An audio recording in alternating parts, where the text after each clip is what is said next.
Ni hao, saya Beverly Anastasia Lim.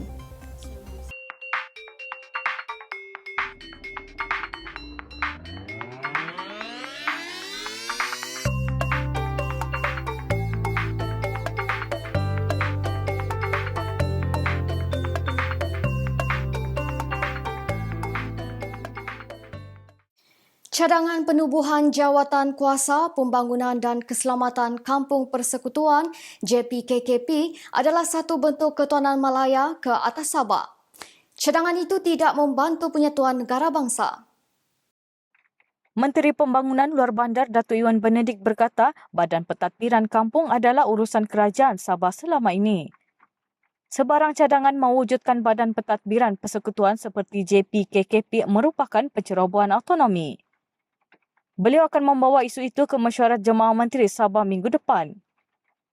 Tegasnya, kerajaan negeri akan mengekalkan penubuhan Majlis Pengurusan Komuniti Kampung MPKK sedia ada sehingga tamat tempoh pelantikan pada hujung tahun ini. Menurut Iwan, cadangan itu juga tidak membantu aspirasi rakyat Sabah yang sudah sekian lama menuntut pengembalian hak-hak termasuk autonomi pentadbiran. Katanya adalah lebih baik kerajaan persekutuan menghormati autonomi kerajaan Sabah kerana ketuanan Melaya ke atas Sabah dan kampung-kampung di seluruh Sabah ditolak sama sekali.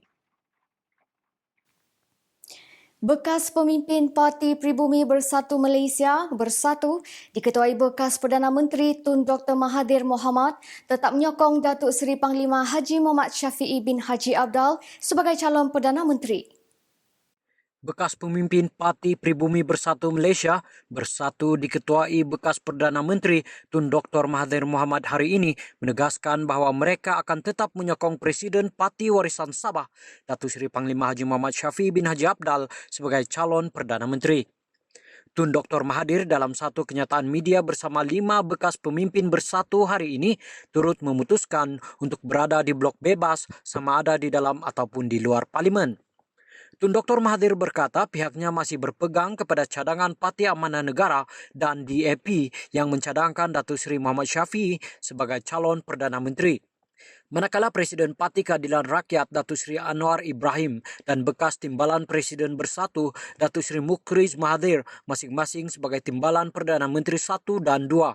Dalam kenyataan media itu, Tun Dr. Mahathir berkata, saya dan rakan-rakan ahli Parlimen Bersatu mengambil ketetapan untuk berpegang pada keputusan yang diambil akhir bulan Jun iaitu untuk menamakan Syafiee sebagai calon Perdana Menteri.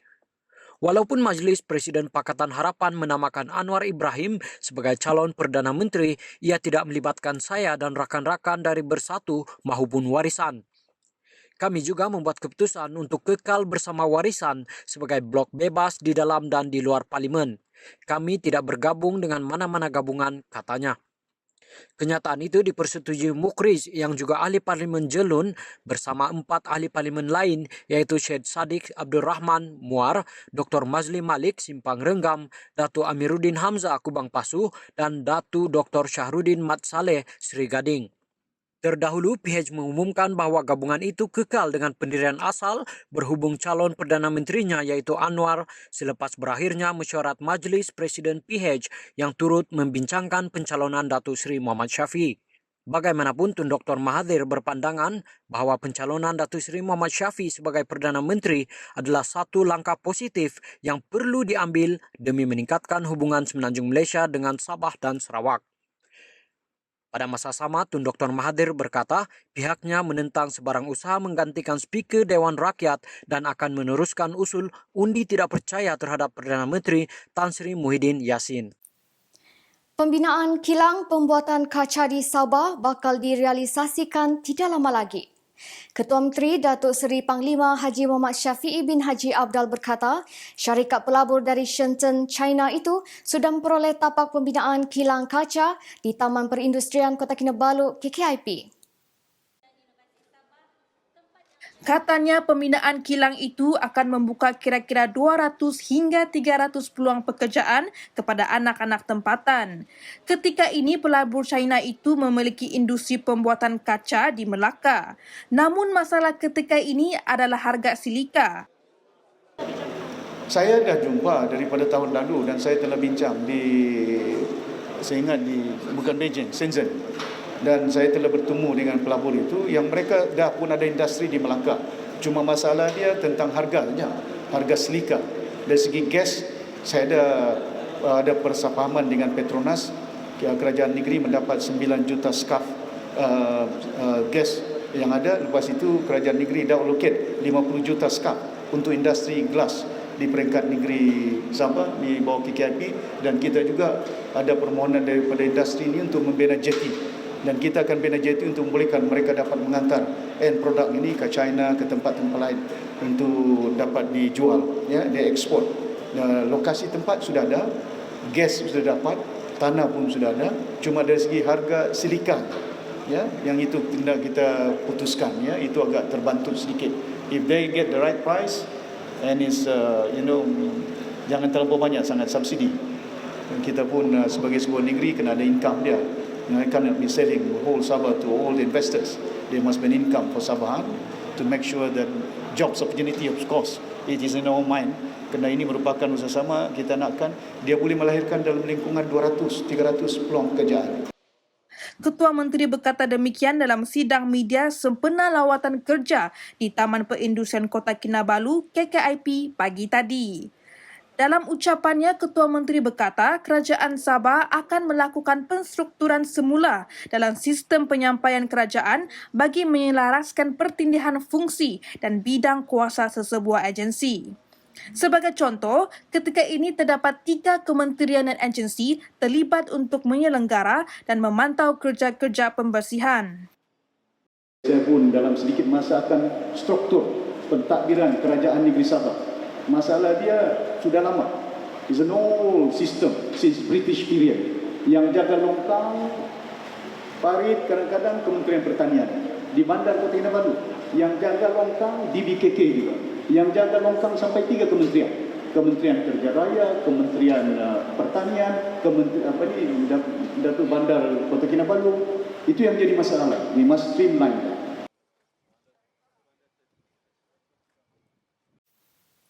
Peguam Martin Tommy yang juga setiausaha politik kepada bekas menteri di Jabatan Perdana Menteri Datuk Liew Vui Kiong direman 6 hari oleh Suruhanjaya Pencegahan Rasuah Malaysia SPRM. Ia bagi membantu siasatan kes yang sedang disiasat agensi itu. Selain Martin turut ditahan ialah seorang pengarah sebuah jabatan kerajaan di Sabah bagi membantu siasatan berkenaan. Menurut sumber, Martin ditahan di Kuala Lumpur semalam dan segera diterbangkan balik ke negeri ini. Beliau telah dihadapkan ke Mahkamah Magistrate pagi ini dan SPRM berjaya mendapatkan perintah reman selama 6 hari untuk membantu siasatan. Pengarah tersebut pula ditahan SPRM Rabu lalu dan direman selama 4 hari bermula semalam. Difahamkan siasatan terhadap pengarah itu tidak berkaitan dengan jawatannya sekarang, sebaliknya melibatkan kes yang berlaku semasa pentadbiran Barisan Nasional. Sumber berkata siasatan ke atas Martin dan pengarah itu dijalankan penyiasat SPRM dari Putrajaya. Penubuhan Pusat Latihan Aero Angkasa di Taman Perindustrian Kota Kinabalu KKIP akan menjadi medium untuk melahirkan lebih ramai tenaga kerja berkemahiran dalam bidang penyelenggaraan pesawat. Ketua Menteri berkata pusat latihan yang bakal melatih pekerja berkemahiran tinggi itu akan membuka ruang kepada anak-anak muda tempatan menimba pengetahuan untuk menceburi bidang aeroangkasa. Menurutnya, dengan adanya tenaga kerja mahir dalam bidang penyelenggaraan pesawat ini, mana-mana pesawat yang rosak kini boleh diselenggara di Sabah. Kemahiran dan kepakaran dalam bidang itu amat diperlukan apabila sektor pelancongan dan penerbangan sudah kembali beroperasi seperti biasa. They targeted the tourism industry will be to the magnitude of only $3 trillion, but unfortunately it subsided because of the COVID-19. But I'm quite sure I think the moment the world changing in terms of environment, they will be fast in picking it up to make sure that the airlines will be moving. So I'm quite sure I think once the aircraft is fully utilized, but unfortunately slow going, but I'm quite sure it will be there in another year or two like that. You have seen in many parts of the world develop like Brazil, US, they start moving. Even some European countries too. And China, I think they're thinking about next year, if I'm not mistaken, even early this year as well, towards the end of this year, they'll start to talk about how best they can mobilize the tourism industry in that part of the world. So I'm quite sure I think there will be aircraft will be utilized, private airline will be there, revive again. Of course, it will take time, but surely maintenance of aircraft will be there too. So we need to train our people, young people, whom we can disseminate the right knowledge for them to ensure that if the hub is here for maintenance of aircraft, and then one can imagine that those early days when we have some kind of aircraft it can't fly in Kota Kinabalu, we have to wait for another replacement, another aircraft coming from KL. So I think if we have a proper kind of maintenance here, so we don't have to wait. We can just repair here. So I think we can overcome the problem of shortage of aircraft and also engineers in this part of the area. Sempena lawatannya ke Pusat Latihan Aeroangkasa di KKIP, Datuk Seri Muhammad Syafi turut menyaksikan majlis menandatangani memorandum perjanjian dan memorandum persefahaman. Ia dimeterai antara Maswing Mega Aerospace Center Sdn Berhad, Layang-Layang Aerospace Sdn Berhad, KKIP Aerospace CAAC Malaysia Sdn Berhad dan Mega Aerospace Center Bataras dan Jabatan Pembangunan Perindustrian dan Penyelidikan. Mengenai industri kreatif di Sabah, Ketua Menteri yang turut melawat Pusat Kreatif Ekonomi dan Inovasi Sabah berkata terdapat keperluan untuk mempermudahkan kelulusan untuk penggiat industri kreatif mengadakan program dan aktiviti di negeri ini. Katanya penyelarasan di setiap agensi berkaitan seperti Kementerian Dalam Negeri, Jabatan Imigresen Malaysia perlu dilakukan agar mudah untuk penggiat industri kreatif melakukan penggambaran di Sabah. Saya akan lihat seperti yang saya nyatakan tadi, satu badan mungkin Datuk SS boleh ketuai untuk membolehkan supaya kelulusan apa juga dari segi bantuan jangan lambat sangat, sama ada dari segi keuangannya, sama ada dari segi landasannya, approval supaya pemain-pemain di peringkat dunia. Hari itu saya ingat ada beberapa filmmakers yang datang daripada US mau buat dari segi film tentang nature di Malaysia. Tapi terkadang itu lambat sangat kelulusan yang boleh diberikan. Mungkin kita akan lihat struktur bagaimana untuk mempercepatkan kelulusan sama ada daripada Kementerian Dalam Negeri, sama ada daripada Immigration, sama ada dari segi tempat yang mereka nak lawat dan keselamatan contoh itu juga perlu dijaga dengan baik kerana mereka ni datang daripada luar. Kalau mereka datang ke pulau-pulau, mereka datang ke tempat-tempat yang agak jauh, bagaimana dari segi kelulusan, keselamatan mereka, dan kita yakin ini akan menjadi satu tarikan kepada anak-anak kita. Ya, kita nampak dari segi beberapa keluaran inovasi yang dibuat di Vietnam, yang dibuat di Thailand, dan saya yakin Sabah mempunyai resources dan lokasi yang cukup cantik.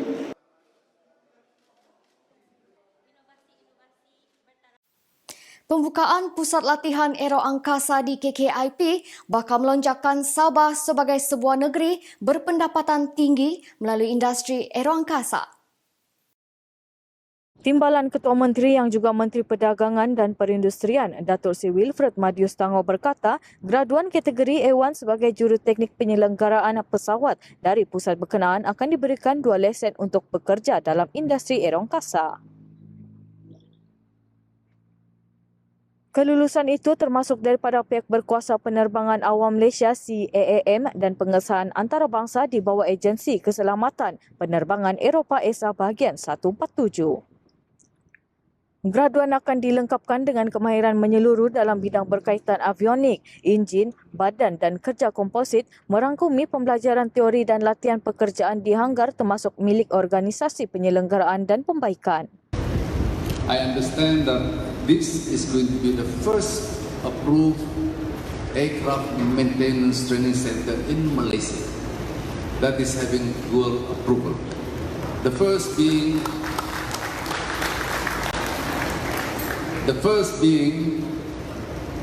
the local Civil Aviation Authority of Malaysia, CAM, as well as an international endorsement under the European Aviation Safety Agency or EASA.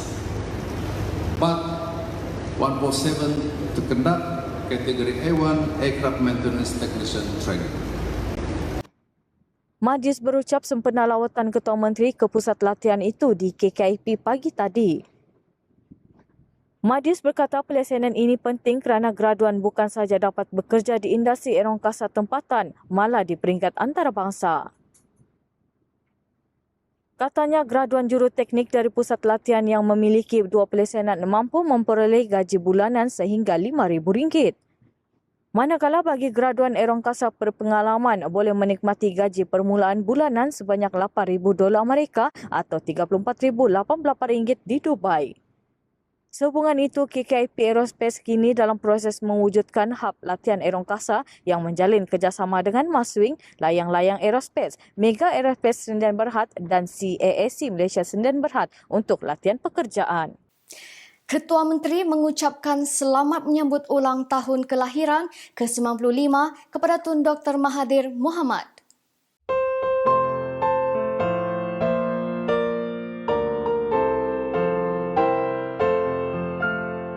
Saya ucapkan selamat hari jadi kepada Tun Mahathir hari ini 95.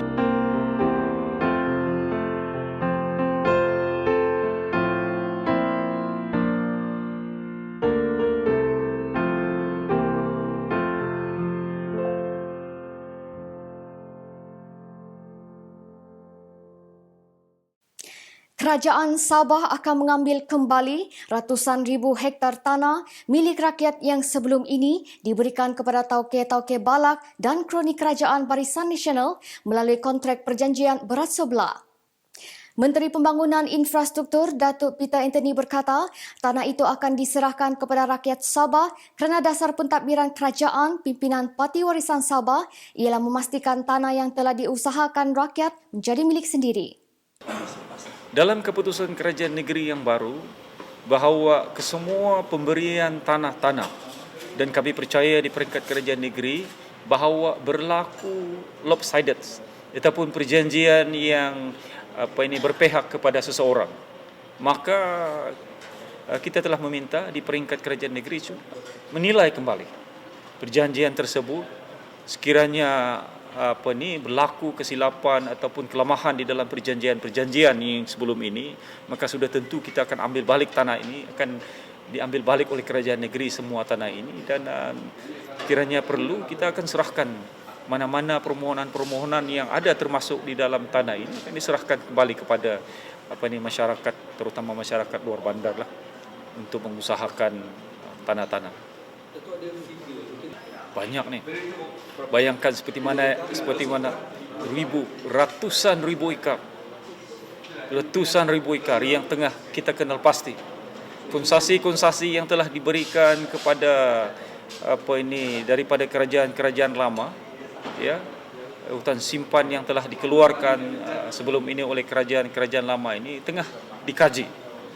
Dan saya percaya di peringkat kepimpinan tertinggi yang diketuai oleh Yang Berhormat Ketua Menteri ini ada kaedah untuk menengani ataupun menyelesaikan masalah ini supaya tanah-tanah yang diberikan oleh kerajaan lama sebelum ini kepada kroni-kroni yang telah disebut oleh Yang Berhormat Ketua Menteri ini akan dapat kita ambil semula tanah-tanah ini. Beliau berkata demikian dalam sidang akhbar selepas penyerahan geran tanah kepada penduduk Keningau dan Suk di Dewan Masyarakat Keningau semalam. Sebelum ini telah beberapa kali didedahkan bagaimana pemerintahan terdahulu menyerahkan tanah kepada kroni untuk tujuan pembalakan. Ada tempoh pemilikan tanah yang mencecah sehingga 100 tahun. Ketika rakyat memohon untuk memiliki tanah, kerajaan terdahulu sebaliknya menggunakan sistem komunal iaitu meletakkan nama pemohon pada tanah yang dipohon. Namun tanah itu diusahakan oleh syarikat atau agensi manakala rakyat hanya perlu menunggu dividen yang tidak seberapa. Sistem tersebut mendapat kritikan kerana tidak memberikan sebarang manfaat kepada rakyat. Berbanding jika tanah itu diusahakan sendiri dengan pelbagai tanaman yang boleh dijual untuk mendapatkan pendapatan lebih tinggi berbanding bayaran dividen. Bagaimanapun, sejak warisan memerintah, Ketua Menteri mempermudahkan setiap permohonan tanah oleh rakyat. Malah, lebih 9,000 hektar tanah rizab kerajaan telah ditukar status dalam Dewan Undangan Negeri baru-baru ini untuk diserahkan kepada rakyat seluruh negeri yang membuat permohonan. Peter berkata urusan berkaitan tanah kini lebih mudah kerana keikhlasan Ketua Menteri yang sentiasa mengutamakan kepentingan rakyat dalam pentadbiran beliau. Pengurusan baru, kerajaan baru yang dipimpin oleh Yang Berhormat Ketua Menteri, kita nampak keikhlasan, keterbukaan kerajaan negeri Sabah yang tidak mengharapkan apa-apa. Pada suatu ketika dahulu kalau kita nampak seperti mana ucapan Yang Berhormat Ketua Menteri bahawa kebanyakan tanah-tanah ini diberikan kepada kroni-kroni. Ada yang melibatkan hampir 100 tahun, 99 tahun. Dan kebanyakan tanah-tanah ini melibatkan skala yang begitu besar. Dan ini bukan melibatkan orang kampung, tetapi kepentingan individu tertentu, yaitu kroni-kroni mereka yang diberikan kekayaan. Dan ini sepatutnya tidak berlaku. Tetapi saya percaya, di dalam keputusan baru-baru ini pun kita mohon supaya dia dikaji semula. Dan antara sebab yang penyumbang kenapa pengurusan pada ketika ini lagi efisien daripada pengurusan yang lama adalah, bagi saya terus terang saya nyatakan di sini adalah ini disebabkan sesuatu mentadbiran di peringkat negeri itu mesti ada keikhlasan dia, ada kejujuran dia dan ada keterbukaan dia. Sekiranya ada keikhlasan, kejujuran, keterbukaan dan prihatin kepada penduduk-penduduk terutama penduduk Sabah ini, maka bukan sahaja masalah tanah dapat kita selesaikan ini, tetapi banyak masalah kebajikan Sabah yang sepatutnya dapat kita bantu kepada Sabah.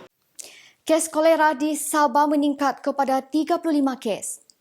Kes kolera di Sabah meningkat kepada 35 susulan 3 kes baru yang dilaporkan di Semporna dan Kota Kinabalu. Pengarah Kesihatan Sabah, Datuk Dr. Christina Rundi berkata, daripada jumlah itu, 5 kes tidak menunjukkan sebarang gejala seperti cirit-pirit, muntah dan hilang selera makan. Beliau berkata kes kolera kini merebak ke 7 daerah di Sabah. Semporna mencatatkan 13 kes, Kota Kinabalu 11 kes, Beaufort 4, Putatan 3, Kinabatangan 2 dan masing-masing 1 kes di Tuaran dan Sipitang. Tambahnya, antara faktor risiko yang dikenal pasti menyebabkan berlakunya jangkitan ini adalah tabiat memakan makanan yang tercemar atau tidak dimasak dengan sempurna, serta tidak menggunakan air dirawat ketika memasak. Simptom kolera adalah cirit-birit yang boleh mengakibatkan badan kehilangan cecair. Sekiranya tidak dirawat dengan segera boleh membawa maut, terutama dalam kalangan bayi dan kanak-kanak. Penyakit ini boleh merebak di kawasan yang tidak mempunyai bekalan air bersih, tiada kemudahan tandas yang sempurna dan persekitaran yang tidak bersih, ujarnya. Wan An,